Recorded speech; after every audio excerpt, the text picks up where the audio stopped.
What's going to come up tonight, of course, Joseph's going to get sold into slavery. There's 12 brothers. Benjamin does not play part of this story, so there's 11 brothers. Benjamin is apparently real young. So there's going to be 10 brothers that are going to be mentioned as far as a group. But Reuben and Judah are going to be dominant in this story.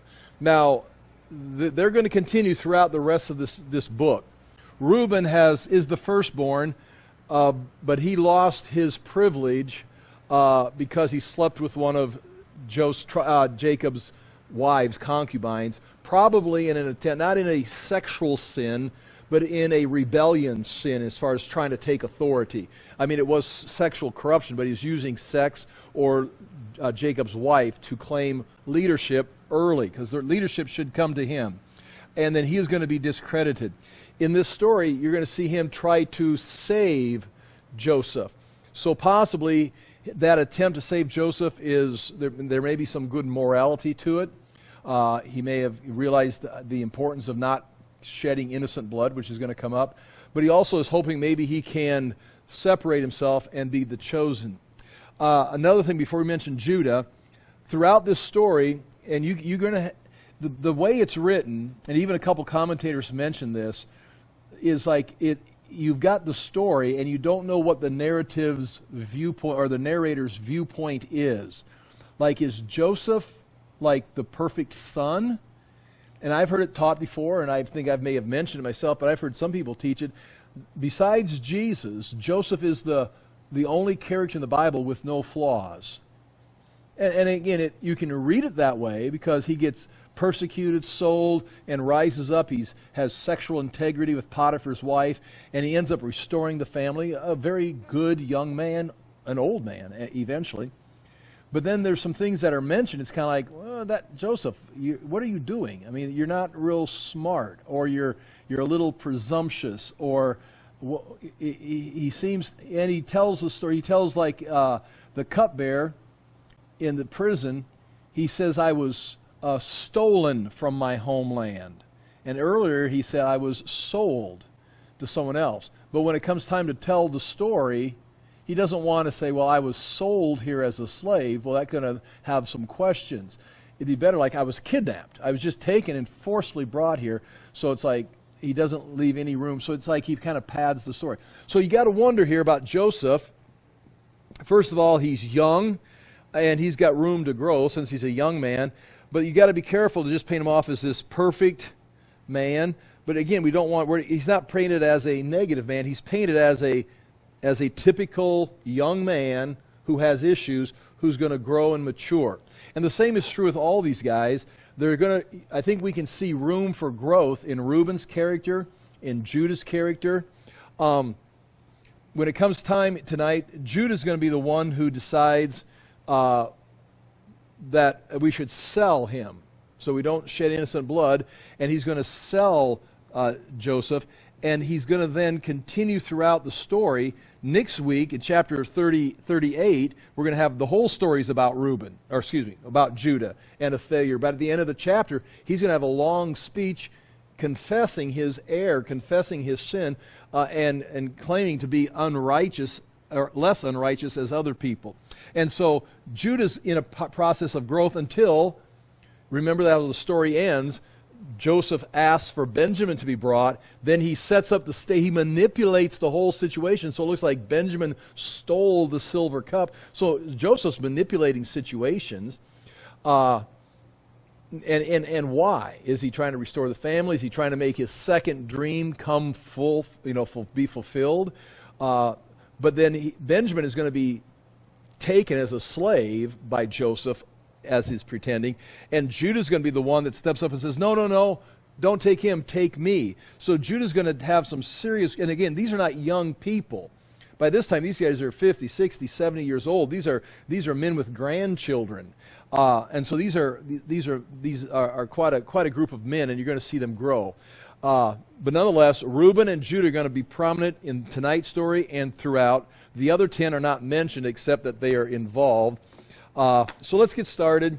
I'm going to read the first 4 verses or so, and then we'll come back and make some points and talk about this. There's so many things in this story, and once again, the reason there is because the story is being told, but it's not over-narrated. It's just kind of told, and then it's, well, what's going on? And you got these possible scenarios. Who's the hero? And really what it comes down to is just a situation in a normal person's life that God is leading. Another thing I'll mention before we start, in this chapter, in Abraham's life, you had theophanies. God appears to him. We know. He talked with him. He ate with him. The Lord appeared to Abraham. Not just a spiritual vision, but, physically. Isaac, the Lord appeared and spoke with Isaac. The Lord appeared a couple of times to Jacob, even sent him away after appearing to him, came at the bottom of the stairway and spoke with him, and then says, come back to see me here. And Jacob came again, and the Lord appeared to him a second time at Bethel, not to mention the time he saw him over in by Peniel, by the Jabbok River.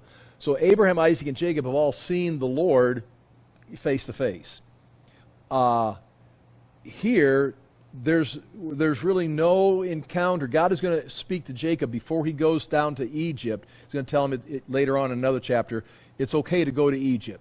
Because he told Isaac, you can't leave. I remember Abraham was in and out of the land.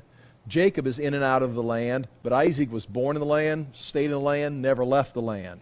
And God told him not to. So God is going to appear one more time to Jacob and tell him it's okay to go. But otherwise, Joseph's going to have dreams. He's going to interpret dreams. He's going to say God is the master of all the dreams. But Joseph is not going to have a theophany. Joseph is not going to see God face to face. God is going to, in a sense, step back behind the curtain and let things play out as he prophesied to Abraham, Isaac, and Jacob. And now, again, he's still involved. He's just not, again, I don't know what that means. It's just, you can clearly see Abraham, Isaac, and Jacob having an encounter with God face to face, eating meals with him, talking to him, wrestling with him physically. But Joseph, there's the fear of God, there's the knowledge of God, but there's, God doesn't even come and talk to him in a dream. Joseph has dreams, and he credits them to God, but it's different. It's like God stepped back behind the curtain, if you would. He's still involved, but letting things play out. So that's something to look at as we go through. Nonetheless, chapter 37, verse 1. Jacob lived in the land of his father's sojournings in the land of Canaan. Okay, that just says that's where he's at, where they sojourned, they came here and lived, and he's back in the land, happily living in the land promised to Abraham, Isaac, and Jacob. And then, of course, the Toledot. These are the generations of Jacob. These are the Toledot of Jacob, the story, the documents, the record of Jacob. And I think most of the commentators struggle with this because the Toledot of Jacob, and then we talk about Joseph. Well, no. This is the generations of Jacob. This is Jacob and what he was overseeing, because the next chapter is not about Joseph. The next chapter is about Judah. And it's all about the brothers and what's taking place in Jacob's family. Just like it says, this is the Toledot of Isaac, and then we had the account of his 2 sons, Jacob and Esau. So that sometimes people say, well, it says this is the story of Jacob, but for some reason we all talk about Joseph. We're not talking about Joseph. Joseph is in the story here, but this is about life that Jacob lived. This is what took place during his time. So these are the Toledot of Jacob. Joseph being 17 years old. So now you know how old he is, and we know that he's going to have a couple years at Potiphar's house. He's going to be the 7 years of plenty, the 7 years of famine. So you got 14, 16 years, add that to 17. We kind of know how old he is when he meets his brothers. And you can kind of work with that on, how he was probably under 10 years old when Rachel, his mom, died. And Benjamin, of course, is younger than Joseph. Maybe Benjamin at this time, he's not even in the story. What is he, 10, 12 years old himself? Joseph, being a 17-year-old, was pasturing the flock with his brothers. Again, that's the Hebrew translation, so it gives the impression that he's out in the fields with his brothers, but as the story goes, we find out he's not. He's with his father, almost like a supervisor checking on his brothers. And that's kind of going to cause some problems. Again, these brothers are not, if he's 17, you can imagine his brothers are, 25 to 35, almost 40 years old. He was a boy brothers. He was a boy with the sons of Bilhah and Zilpah, his father's wives. Again, a lot of things happen there, right there. Where is Leah's name? Leah's not mentioned. Maybe she has died. It's not recorded, but that could be. Bilhah and Zilpah, and they're called wives. So they've moved into the rank of not just a concubine, not just with Rachel and Leah, but they're the wives. And all the sons are given credit for that. So this could be Bilhah could have become, with Rachel's death, Bilhah could have become Jacob's, or excuse me, be careful if I say Jacob and Joseph, I exchange those names. I've been in a habit the last few weeks of getting names.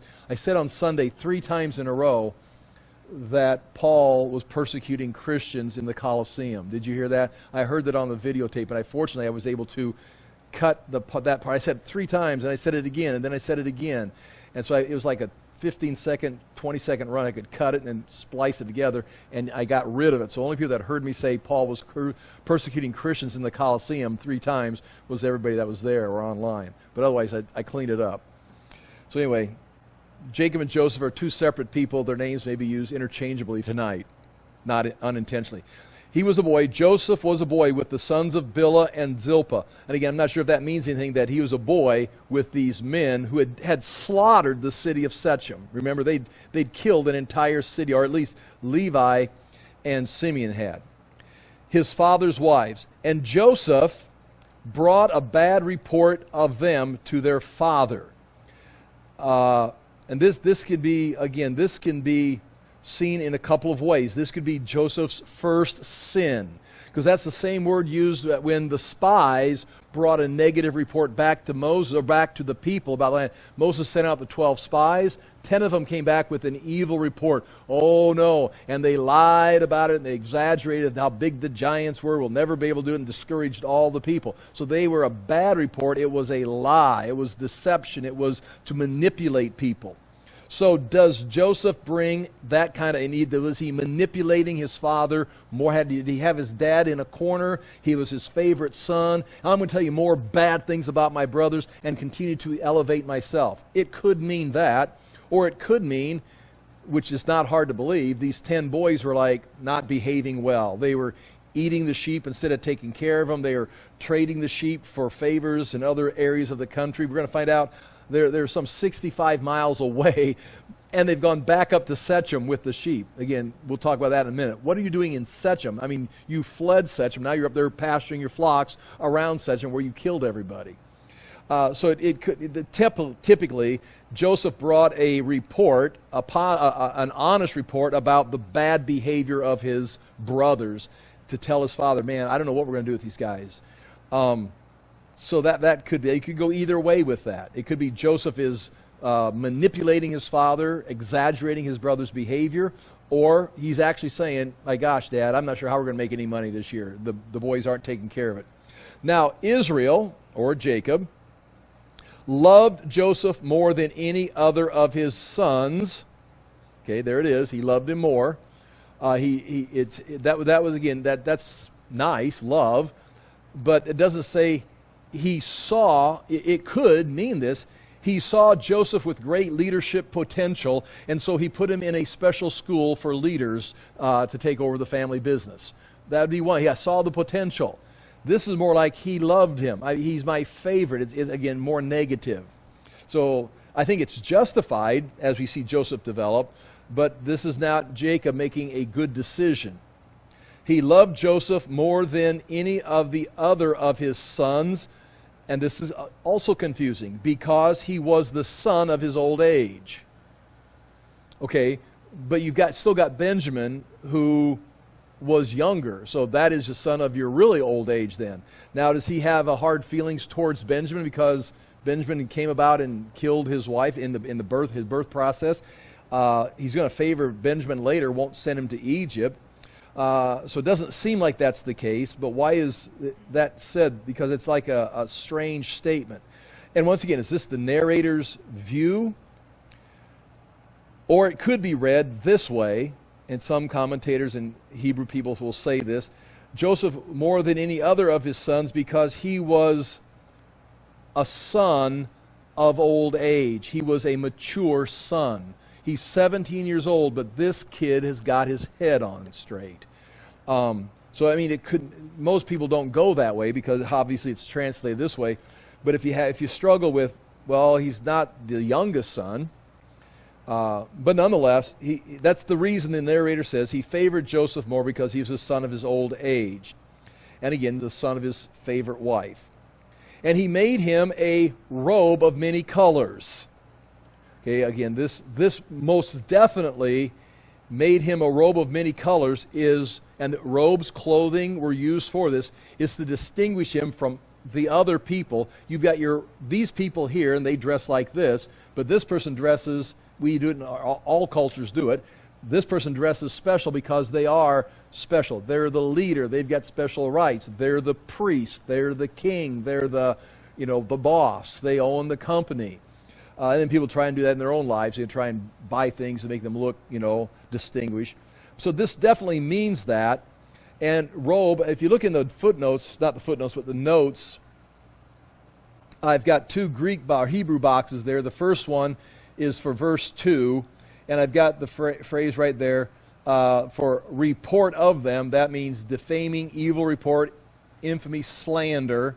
And then the word bad, that's translated there from the Hebrew, from the word ra, it means bad or evil nature or evil morally. So that could be a morally evil report.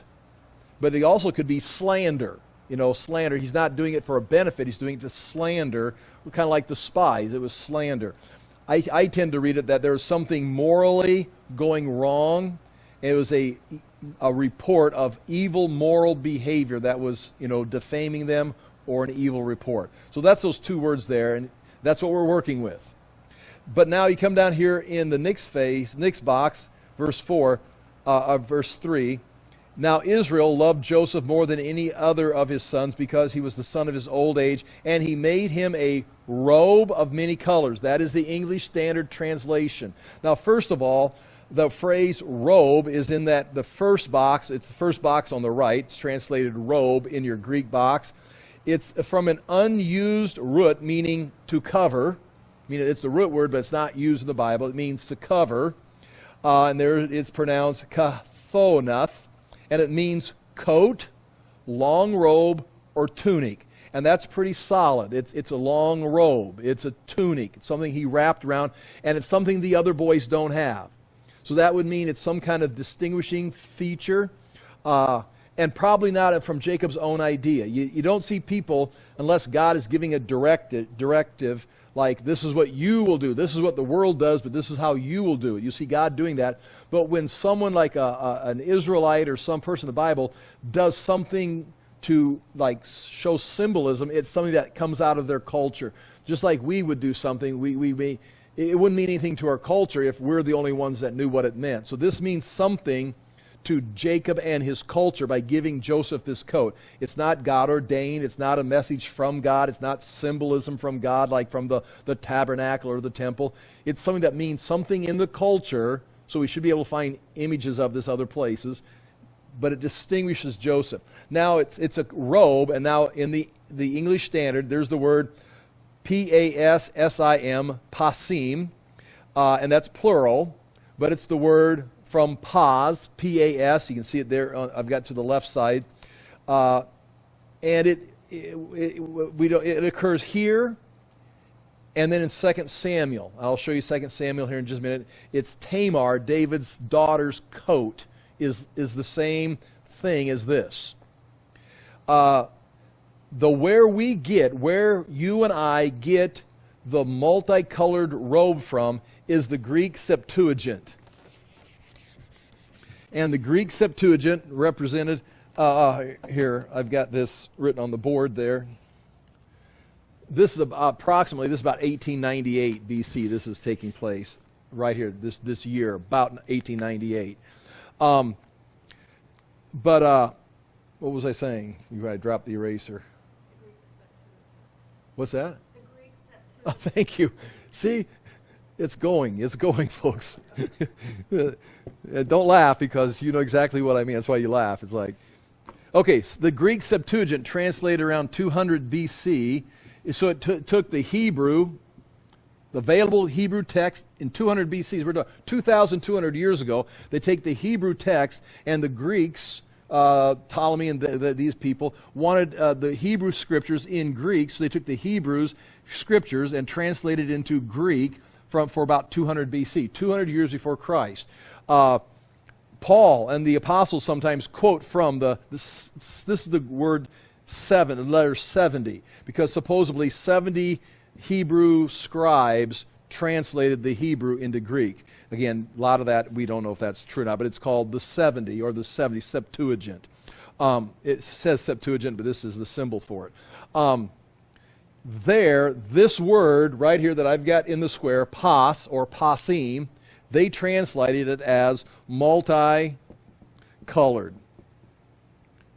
Now, no one knows how they got that. It's like, what? And so this is something that is useful, but the word itself, what do we do with it? We're not sure what this word means, but around 70 or 200 BC, that's what they called it. So it's the Greek translation of this word in 200 BC, but as far as what the word means, we're struggling. So some people have bailed out of this multicolored. English Standard Version, which is a recent translation, hasn't given up on it. And that is where I've got right there, the third point there, this LXX, is multicolored frock. Post-biblical, like after the Bible was completed, the word pas, P-A-S, began to mean flat of the hand, the palm, and flat of the foot or sole. Now this is where more scholars, obviously it didn't hit the English Standard Version, and no Bibles say it this way, translations. But as they're looking at it, the word pas that we're wondering about right here, that was translated multicolored in 200 BC into Greek, and that's solid, we know that. But as we look at it, or as scholars look at this, the word pas, it looks like it refers to the flat part of the palm or the sole of the foot. So it was a coat, they say, a long sleeve coat that extended to the hands and extended to the ankles. And so it's a long-sleeved, long tunic. That's going on. I'm just giving you information. Ezekiel 47:3 uses apes to refer to the ankles or the end extremities of the water that came up to Ezekiel uses the word, and the waters came up to apes, to his ankles. So if you take that, you read this back, this was a coat that went to the extremities. So that is what we've got there in the Hebrew. I'm just showing you that. If you turn the page, since we're talking about it, turn the page. This is 2 Samuel where the word is used again. Now, my friends, it's the same thing, except it doesn't have the Septuagint translating it. 2 Samuel 13, 18, and 19. This is talking about David's daughter, Tamar. Now, she was wearing a long robe with sleeves. I got it underlined. It's the same thing. For thus were the virgin daughters of the king dressed. So, in other words, the virgin daughters of the king. How do you know that's a virgin daughter of the king? Look what she's wearing. She's got a long dress with sleeves. These people don't. These are the virgin daughters of David. So his servant put her out and bolted the door after her, and Tamar put ashes on her head and tore the long robe that she wore, and she laid on her hand on her head and went away, crying aloud as she went. So she goes into mourning. She rips this long robe, which is translated 2 times. So we go back and we see that Jacob gave Joseph a long robe. Again, I'm not trying to change the Bible story. We're just looking at it. Going down to those pictures, you see those pictures. These are Semitic people. This is from a tomb in Egypt. And these are people that came down, merchants that came down into Egypt around between 1900 and 1800. Right here. They're coming down. Right here. They're coming down this time period. Right here. This is Joseph being sold. These are the 7 years. These are Semitics coming down, and they're bringing their products. Then you can see the Egyptians, the way that the Egyptians look. They've got the dark skin and the bare upper bodies with the white skirts on.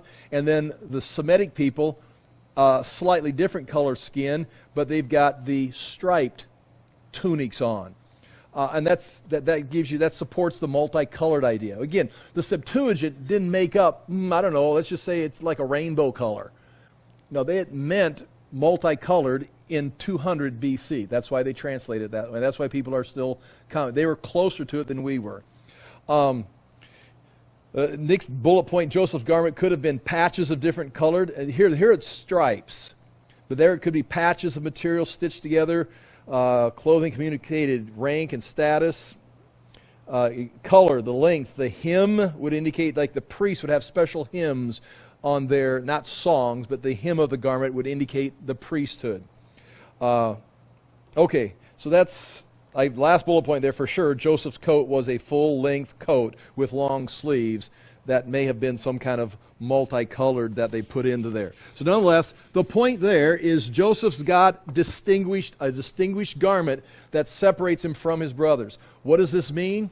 It appears he's some kind of overseer, although it began by saying he was pasturing the flock. I go back to this. I'm sorry, I'm going to go back to that. It says he was pasturing the flock with his brothers. In the Hebrew also, the way it's worded, the putting of the words together, it doesn't indicate he was pasturing the flock with his brothers. It could be translated, the same words in the same order could be translated into English.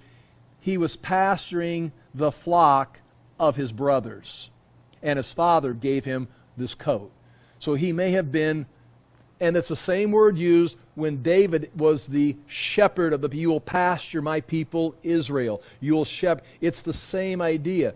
It's just when we look at it, we want to say Joseph was pasturing the flock with his brothers, but he's not doing that.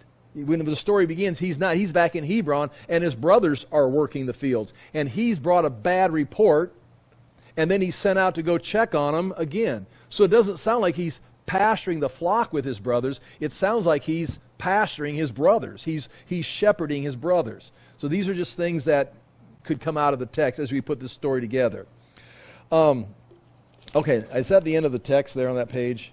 Oh yeah, let's go back to page 1, sorry. Now Israel loved Joseph more than any of his other sons because he was the son of his old age, and he made him a robe of many colors. Nonetheless, that distinguishes, it's got some, he loves him more, he's favoring him. Is he putting him in the place of the birthright? Abraham, Isaac, Jacob, and now Joseph. It should be Abraham, Isaac, and Reuben, but he was eliminated. The others, Simeon and Levi, eliminated themselves. Judah's going to cause some problems for himself. Is this the one that he's chosen to inherit the blessing? Remember, God's choosing Abraham. God's choosing Isaac, not Ishmael. He's choosing Jacob, not Esau. Who's choosing the next? Reuben eliminated himself. Judah's not it. Simeon and Levi eliminated themselves. Who's next? Well, remember, there's no theophanies. Maybe Jacob is now just making the decision, and Joseph is going to be the heir of the Abraham and Isaac covenant. Interesting, he does get, like we said, the double portion. When they come back, his two sons, Ephraim and Manasseh, Joseph doesn't become a tribe. There's no tribe of Joseph. His two sons become a tribe. So he's got two tribes. He gets the double portion, and they become the nation of northern Israel. Ephraim, they even called Ephraim because they rebel against David's house. So there's a lot of history coming off of this. But when his brothers saw that his father loved him more than all his brothers, again, these are not like high school kids. These are like up to 40-year-old people with families. Loved him more than all of his brothers. They hated him and could not speak peacefully to him. All his interactions with his brother, according to that verse, were not peaceful. They were hostile. He was always justifying himself, so there's this barrier between him and his brothers. Now, that's the only thing we've got about Joseph there is he brought an evil report. Maybe that was good, maybe that was bad, maybe it was slander, maybe it was necessary because he's in charge of this business. Maybe he had to do that. I've always given him credit in making a good decision. He's reporting to his father this bad behavior. But there's going to be ramifications, repercussions for that. Now comes something else. Again, this is not God giving him a theophany, but we do realize that this is God. In their eyes, deity gave dreams. Now Joseph had a dream, and when he told it to his brothers, they hated him even more. Now this is going to indicate, one, Jacob knows, that he must do it. I had a dream, and it is my responsibility as a prophet of God to tell this vision to my brothers. I must do this. 2, he's, how do you spell the word naive? I'll try it. Is that naive? What? V-E-E?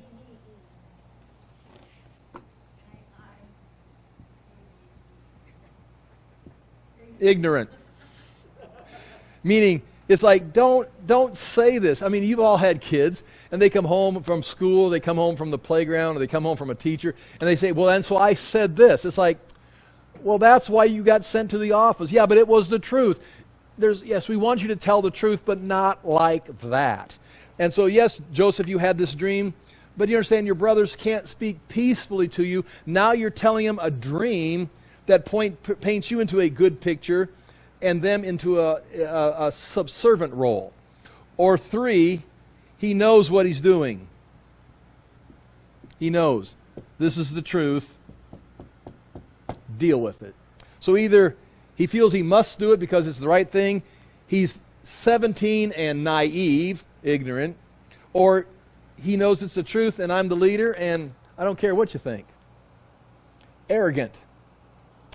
So this wouldn't be a fault. Ignorant would be a matter of just growing up. This could be arrogance. So for some reason, his brothers hate him, can't say anything peaceful to him, constant hostility, and he has a dream. Let me tell you what I dreamt last night. Are you done talking? I'll tell you what I dreamt last night. Now Joseph had a dream, and when he told it to his brothers, they hated him even more.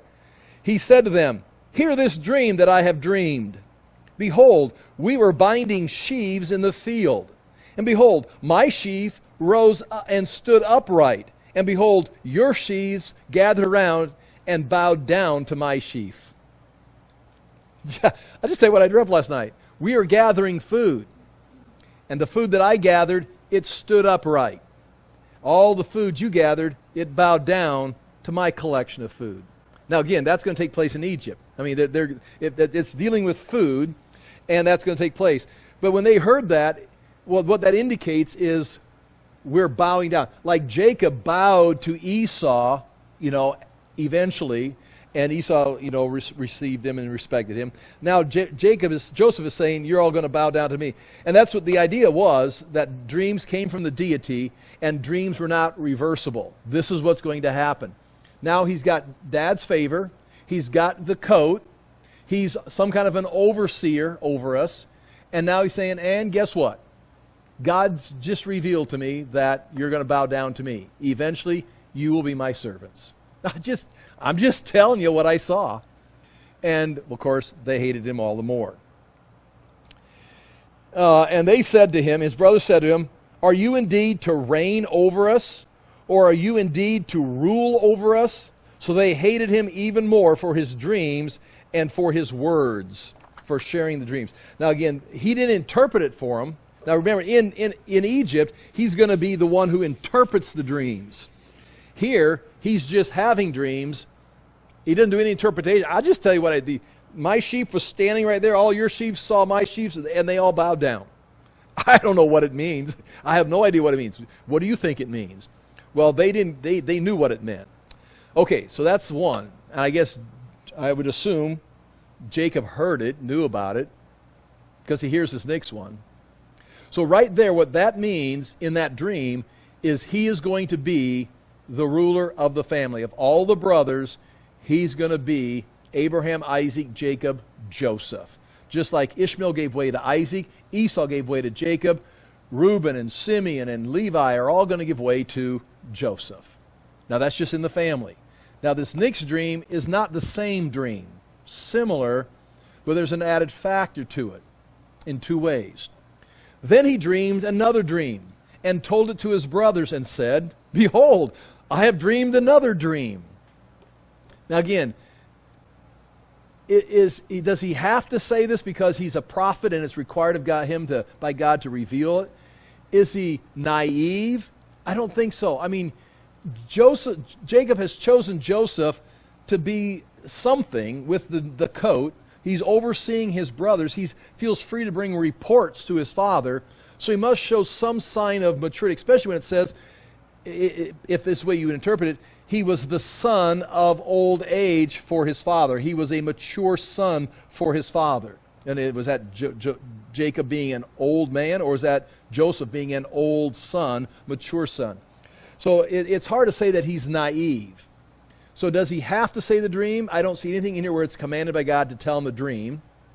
I don't think he's naive. Like, man, they all beat me up last time. I'll tell them another dream. See if they beat me up a second. I mean, that's how you grow in school. I mean, you all grew up in school somewhere. In first and second grade, you tried something, you got beat up for it or something to that effect. It's like, well, I'm not going to do that again.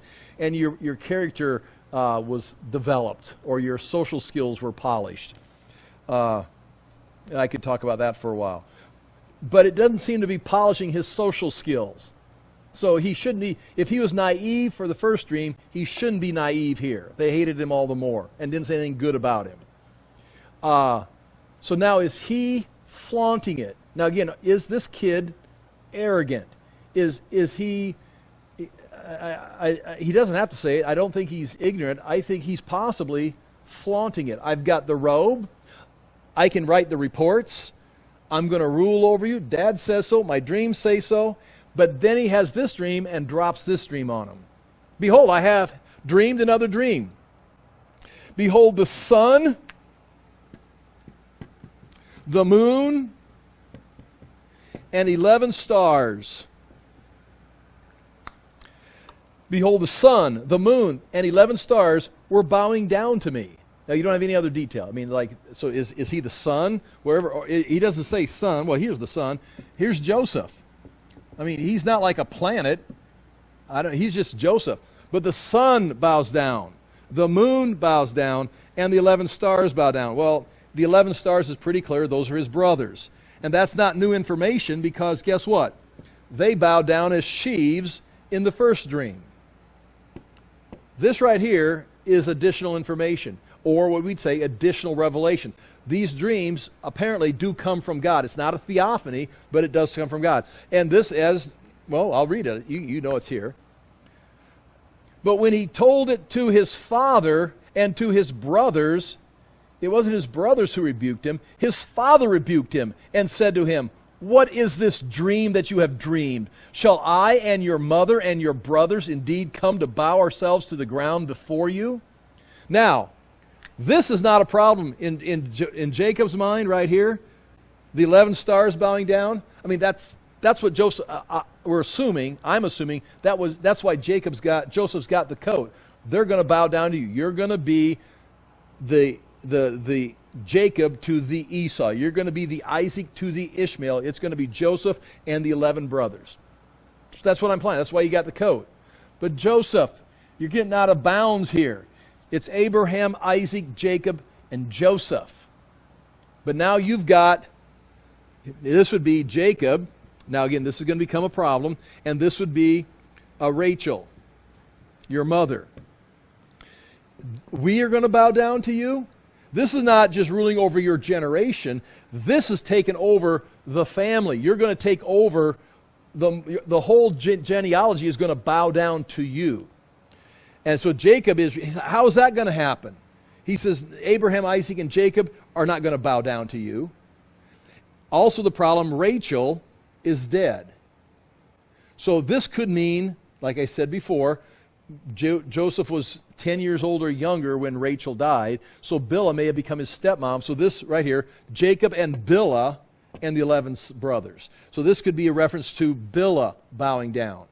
But if it refers to Rachel, who has already gone to Sheol, has already lived and gone into that means the living, the patriarchs that are living and the patriarchs that have gone are all going to worship, not worship, but bow down and serve Joseph. So he's definitely taken in his mother and father, but he may be taken in the whole Abrahamic generation, or the whole Abrahamic promise is going to come down to Joseph. So this is, that's what is being said there. What is this dream that you have dreamed? Shall I and your mother and your brothers indeed come and bow ourselves to the ground before you? And his brothers were jealous of him, but his father kept the saying in mind. He finally rebukes Joseph. You've gone too far. I'm creating a monster.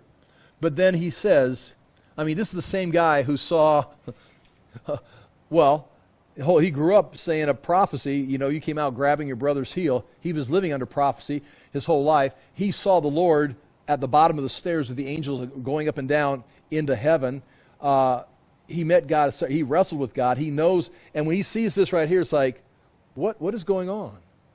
I see the potential in Joseph. He's now the leader of the brothers. But what does this mean? And he rebuked him, but he didn't forget about it. What is going on? Chapter 37, verse 12. Now his brothers went to pasture the father's flocks near Shechem. This is, you read your Sunday school story and you just blow right by this. It's just another Bible town, Bethlehem, Israel, Jericho, Shechem, or whatever. Who knows where Shechem's at? You know where Shechem's at. There's still people there. They killed the men. The governor's son raped Dinah. Shechem was his name. Then they went and slaughtered all the men, and then they took all the women and children as captives, as slaves, and possibly sold them. Now they go to you've only got so much room in Israel. It's not that big. Israel's not that big of a place. It's about 180 miles this way, about 70 miles wide this way, so there's not a lot of pasture land. Okay, well, let's look at a map, and that's what you have on the next page right there, and this map is important. Here is Hebron. Here's the Dead Sea, the Jordan River, Galilee. Here's Jerusalem. We'll just put Bethel right here. Here's Shechem up here. Here's the Jabbok River. And then here's a place called Dothan. All right? So this is Hebron.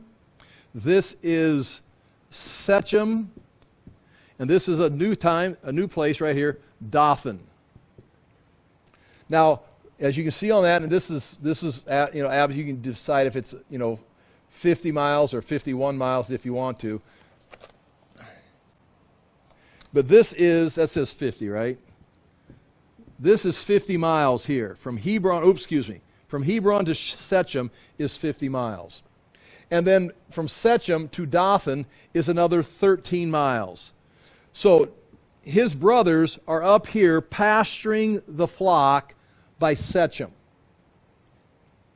Why? It doesn't tell you. There's so many things in this story. It's like, that's just what they do. It's a Sunday school story. They're up in Shechem. It's like, wait. They left this place. Jacob left this place because he was a stench to the people, because he murdered the city. He's like a warlord. Well, now the sons are back up here. Is that where Jacob sent them? Is that where they decided to go? Are they intimidating these people up here? We are going to find out. There's a caravan route, if you're still with me. This is the King's Highway. Goes all the way down to Arabia, where they get the spices. They travel all the way up into Aram, up into Assyria. Then they cross right here, a place called Beth Shan, a city, and they cross into the Megiddo Valley. We know the Megiddo Valley, and caravans travel across the Megiddo Valley and then turn. Here's the coast right here, and right down here's the coastal plain going down. This is the flatland. This is flat, mountains of Jordan over here, the Rift Valley, so they travel up and down here. Jacob traveled there. Abraham traveled there. They cross the Jordan right here and hit this plain. We've seen pictures of Jezreel and Megiddo looking across and seeing Nazareth up here as the hill climb up into Galilee. So this is a flat plain. The Israeli Air Force is right here. Right here. This is Mount Carmel over on this side, and the Mount Carmel Mountains trickle down into here. The mountain range kind of trickles down. And they pass through the different passes through Mount Carmel, pick up the coastal plain and go. So Dothan is right here on one of these passes. Why are the boys up here, and why are they up here by Dothan? We don't know. We don't know. But that's a long ways to be away. They're 65 miles away, 63 miles away. All right. So I just wanted you to see that. We go back to page 3, chapter 37, verse 12. Now the brothers went to pasture their flock near Shechem, their father's flock. Again, this is Jacob's possessions. They're working for Jacob. Joseph is down here. So clearly Joseph is not pasturing the flock with his brothers because he's 50 miles away. And when he gets here, he's going to have been 63 miles, 65 miles away from where the sheep are being pastured. I'm just giving you information. And Israel said to Joseph, are not your brothers pasturing the flock at Shechem? Meaning I sent them there.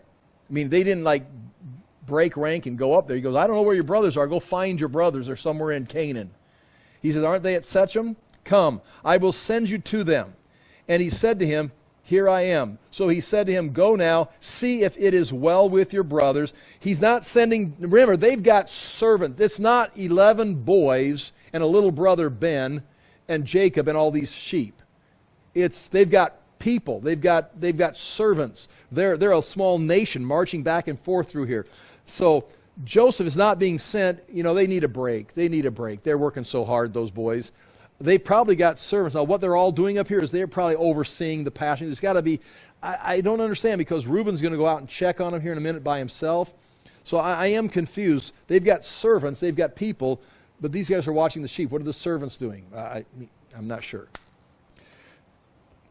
Go check on your brother. So he wants to know how it's going. And bring me word. Bring me word. That means bring me a report. Go check on your brothers and bring me a report. Before, they've been evil reports. Either moral wickedness in the brothers' camp, or Jacob is making stuff up and bringing slander. And you've got to decide, is Joseph slandering his brothers? Or is Joseph going and checking on his brothers going, man, you guys, this is not the way to run a business, and going back to dad and saying that they're morally corrupt. Again, it doesn't give you enough information. It does, but it gives you that room to kind of, where's this story going? Okay, so he said to him, go now, see if it is well with your brothers and with the flock, and bring me word. So he sent him from the valley of Hebron, and he came to Shechem. So he makes that 50-mile journey. It's 41 miles from Jerusalem to Shechem. That's 41 miles. So it'd be about 9 miles up to Jerusalem, 41 miles to Shechem. And he gets up there, and they're not there. That's a question mark, okay? They're not there. They're not in the fields. Now remember, has Joseph ever been to Shechem? Yes. He lived here for a while. He came back from Padan Aram. He crossed the Jabbok River. He came over here. He was there, and his brothers slaughtered the city, or Levi and Simeon, at least they did it. Well, anyway, and he's doesn't know where to go. He's wandering. And a man found him wandering in the fields. And the man asked him, what are you seeking? Now, again, this man, I mean, you know, just a man. Remember, these were Hivites. These are not Israelites. These are not Ishmaelites. These are not Midianites. These are Canaanites or Hivites that are part of the Canaanites. And if he's around Shechem, he might be the remains. He actually certainly knows the story of what happened to Shechem a few chapters ago. So Joseph is not really in a great position. Is he traveling alone? It seems like he's traveling alone. I would think if he's this mighty in the family, he'd be riding a camel, being escorted like with servants. So, I mean, I've got some questions. And the man asked him, what are you seeking? I am seeking my brothers, he said. Tell me, please, where they are pasturing the flock. Well, how would this man know Joseph's brothers? Well, yeah, you may ask that in Sunday school class. How would a man 60 miles away, 50 miles away, know where Joseph's brothers are at? Joseph didn't even introduce himself. Have you seen my brothers?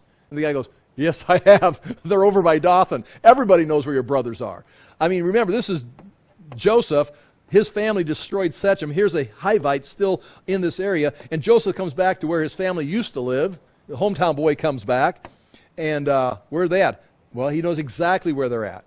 I am seeking my brothers. Tell me, please, where they are pasturing the flock. And the man says, they have gone away, for I heard them say, I heard them say, I was in communication with them. Let us go to Dothan. So Joseph went after his brothers and found them at Dothan. Now again, you can see that. This gets interesting for me. And so you've got to hear it. And I've tried to do some maps for you there. Dead Sea, Jordan River, Galilee. Here's the Jabbok. Here's that King's Highway. Here's the Mediterranean Sea. Here's the coastal plain right down here going down to Egypt. Here's their traveling. And now right here is the Megiddo Valley, the Valley of Jezreel, what's going to be called Armageddon. Mount Carmel is here, but Mount Carmel is a mountain range. So this is Mount Carmel, and then it trickles down here. So the caravan would come this way, turn, or in this case, probably come up from Arabia, come here and turn, and then they've got to pass through this mountain range. There are 4. We'll just make it simple here. It's on the bed. 1, 2, 3, 4 ways of getting through this mountain range and picking up the coastal plain. And those 4, if you want to see them, are right there on the bottom of page 5. They're 1, 2, 3, 4. They are the Yokneam Pass, the Aruna Pass, the Tanak Pass, and guess what, number 4? The Dothan Pass. And I got that from when Judges 1 we were talking about that. That's a graph. So Dothan is, again, I'm going to move the Jabbok River down here a little bit. There we go. And here is Shechem here, and here's Dothan right here. 1, 2, 3, 4. Okay, don't forget that map. They saw him, verse 18, page 4. They, the brothers, they saw him afar before he came near to them, and they conspired against him to kill him. Again, traveling alone. I don't understand why. But they can see the coat. They recognize him from afar. They're watching the sheep. They can see in a distance. They said to one another, here comes this dreamer. Come now, let us kill him and throw him into one of the pits or cisterns. And these cisterns would be holes in the ground where they would collect water. Water would run off, and they'd be like a bottleneck, narrow bottleneck, like a shaft, but then it'd bowl out into a big area, and then they'd plaster it. Now, these boys probably didn't make it themselves, but there's somewhere around Dothan here, there's a cistern. And there'd be several cisterns, and they'd build them so that water, you could see different places. I could go into some detail here. But when water would rain, there's only get like 24 to 28 inches of rain. I got it written down there. And then a year. And so when it did rain, it would run off and go into this cistern. And it'd be plaster on the inside so they could maintain it. And then they could care for like about 2.5 acres of runoff water. 2.5 acres of runoff water could water a flock of 5,000 sheep for a year. And that's what a cistern is. So they said to him, they said to one another, here comes this dreamer, let us kill him and throw him into one of the pits. So what they're going to do, they're going to kill him, and then he's dead, throw the body down the shaft into the bottom of one of these cisterns in the water, and no one will ever find him. No one will ever find him. And then they could go tell their dad, no, we didn't see him. And then his dad's going to have to come to a conclusion. Come now, let us kill him.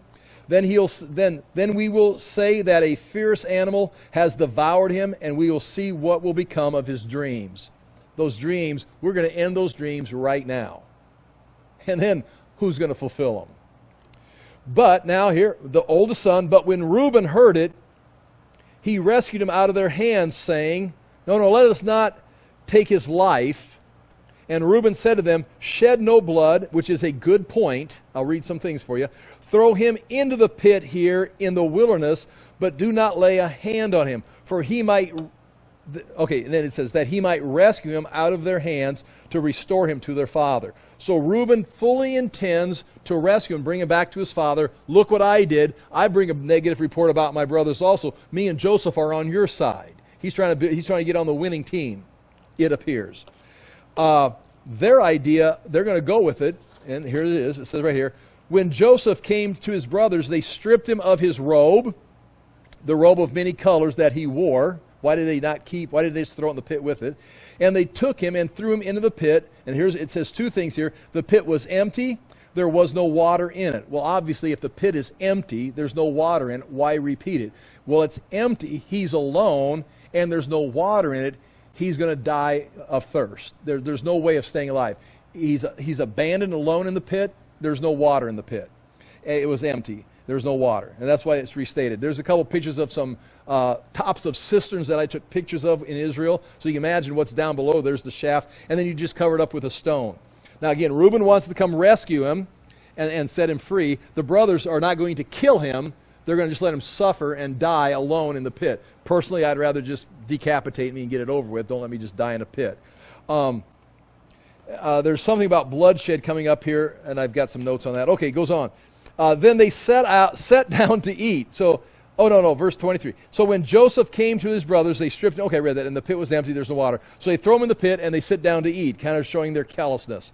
And looking up, they saw a caravan of Ishmaelites coming from Gilead. Now, you know where Gilead's at. This is Gilead.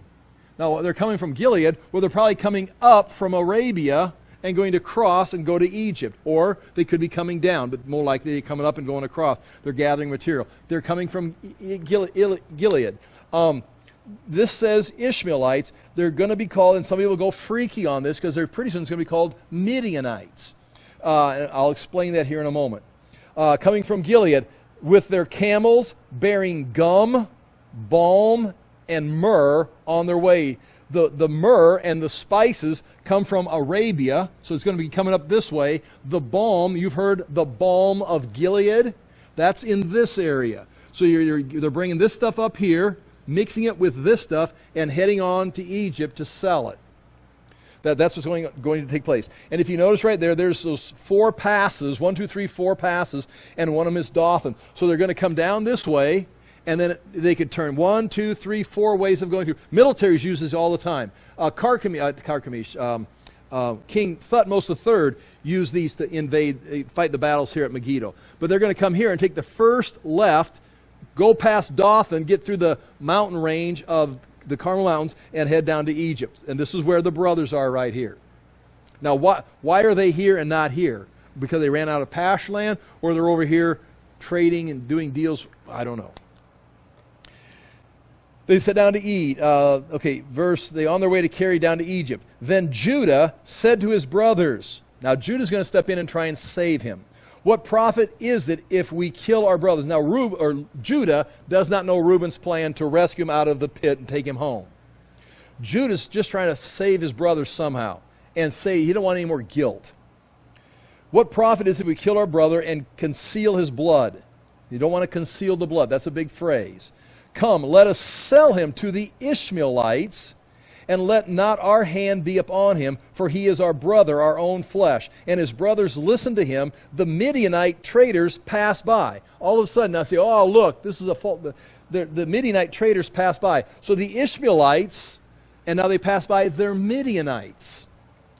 Traders passed by. I'll show you that in a minute. And they drew Joseph up and lifted him out of the pit and sold him to the Ishmaelites for 20 shekels of silver. They took Joseph to Egypt. Now, first of all, go to the next page. Many of these things I've said, but look at point 3.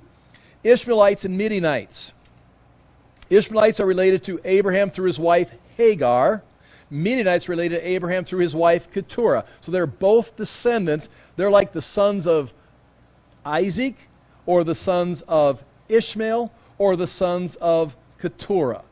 That's what they are. These people were uncles to Jacob. These are Jacob's uncles, or they're the brothers that are selling Joseph. They're second or third cousins to Joseph and his brothers. Both Israelites and Midianites were traders from Arabian desert. The two terms Ishmaelite and Midianites can be used to refer to the same group of people. They're synonyms. You can say that. That's true. Israelites and Midianites are exchangeable, but you can push it further. But point F. Both terms can refer to separate people groups. There are Midianites and there are Ishmaelites. They come from two different wives through Abraham. The Midianites, and this is what it is, point F1 and F2, Midianites are the negotiators and buyers for the products coming from the Ishmaelites. So the Ishmaelites are going to be down here in Arabia picking up and trading for the spices and the myrrh, and they're going to take that. They're like the businessmen that get the product, and then they transfer it to the Ishmaelites, who are the middlemen, who are going to be the ones who sell it. These guys are going to run the truck routes up here to the warehouse. The warehouse is going to take it and then distribute it. So you've got Ishmaelites coming up this way, meeting up with the Midianites in this area, who are adding their balm to the caravan. And then it's an Ishmaelite caravan run by the Midianite trucking company, if you want to say it that way. It's not in fact, it's ingenious. It gives insight into what's taking place here. And I've got more information written down there. And they paid 20 shekels of silver for Joseph. Now, what's interesting about that, hey, look at that top chart right there on page 6. You can see right there where they come up the Midian Valley and they take the Dothan Pass, that dotted line coming on the map on the right side and coming off the bottom of the map. That's the route they could have taken. They could take 3 others, but they took that one. The 20 shekels of silver, that matches the research that they have done. I've got a chart on page 7. This is the year, 1890 right here. It's between 1800 and 1900 right in here. And if you look right there, right around 1800, 1700, 20 shekels was the price of a slave. And I've got information right there. By the time it gets to 1400 BC, when the law of Moses is being written, between 1500 and 1300, it's 30 shekels of silver. In Exodus 21:32, a slave is 30 shekels of silver, which matches the Nuzi and the Ugarit tablets from 1400 BC, where a slave is sold for 30 shekels of silver. So if we go through, and I could go through and give you all the details here, but in 2100 BC, a slave is, in ancient documents, is 10 shekels. At this time, they're 20 shekels, or between 1800 and 1700, they're 20 shekels. Between Moses' day, they're 30 shekels.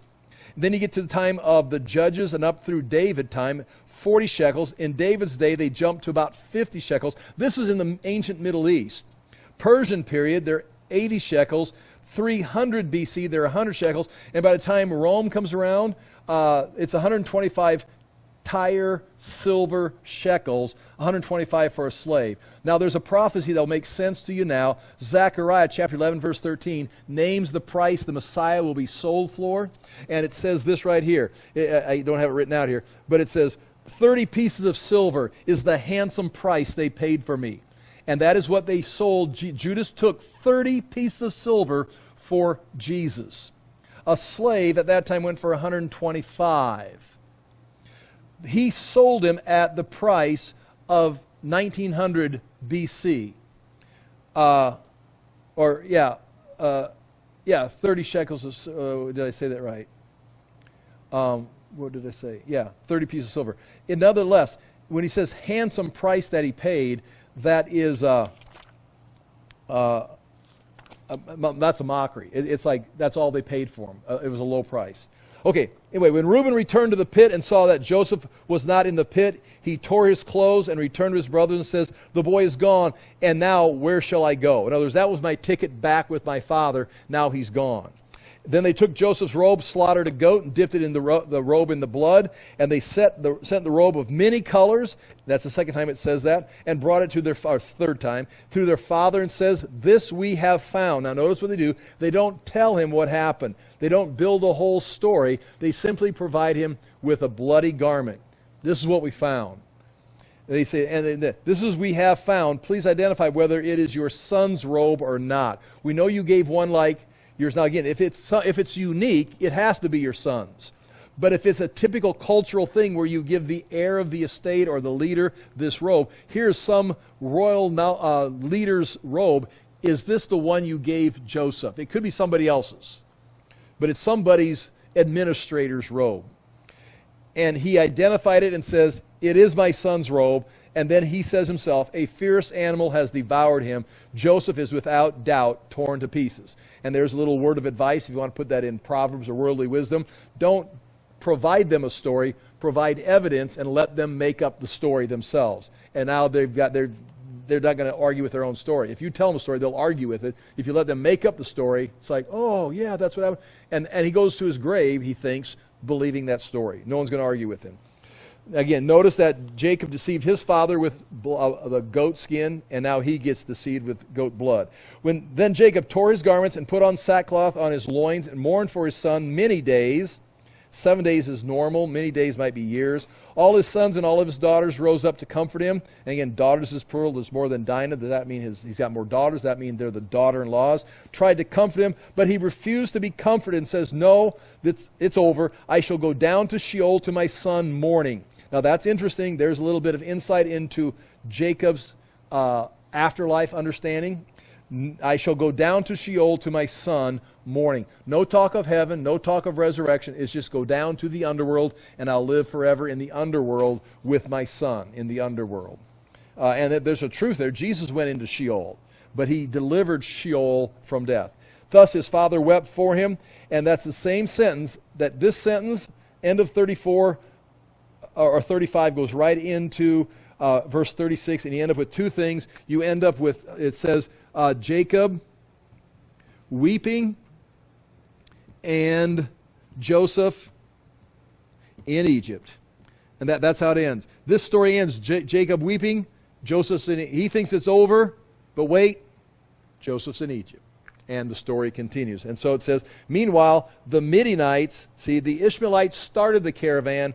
The Midianites sold them in Egypt to Potiphar, an officer of Pharaoh, the captain of the guard. So he's the captain of the secret security for Potiphar. And that's where Joseph's at. And we'll pick that up next week. Many things we could add to that, but again, that's enough. I'll pray. If you have any questions or comments, please feel free. Father, do thank you for the chance to look into these things. We thank you for your word. We ask that we ourselves would honor you, that we would serve you, that we would not manipulate, but we would trust your guidance.